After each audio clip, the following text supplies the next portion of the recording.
the thing you talked to me about yesterday was just how maybe being a church looks like, and how being a follower of Christ might look like in trying, and I mean, just kind of scary times, Yeah. like the ones we're in now. Yeah, so I shared with you yesterday that before I went to work, I actually took the time to pray with Valerie.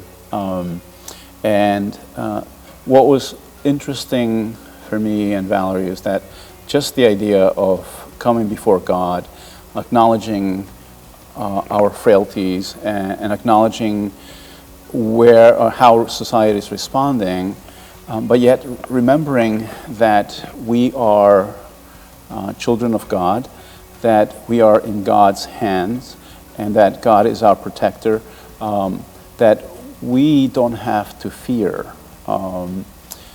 Ultimately, we know what will happen with us, and as a result of that, that gives us the freedom to be less fearful. At the same time, I think that God has given us ability to understand, to learn, and we have to learn as much as we can, but yet, because our belief in God and because of who God is, we have the freedom and in some ways the obligation to be the light and the salt in the earth. We should not cave in and be like the rest of the world in that we're going to be paralyzed by it, by the fear of it. We shouldn't do that. I think that as disciples of Christ, we have the obligation to be different. And how we are different is we answer the call as being in the medical field, and yet also it's an opportunity for us to lean even more on God and not our own understanding.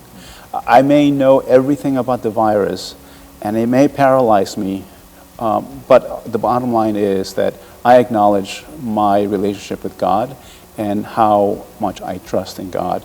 And I think for the congregation, it is, I guess if anything, I want to encourage us all to remember that we are children of God, that we are called perhaps to do something different and be different than the rest of society, and to demonstrate God's love first to each other and how we care for one another. As I said earlier, that I prayed with Valerie, just the idea of that, praying with her, brought us, me and Valerie, and together, brought us incredible reassurance, and we were not as anxious as we could have been, you know.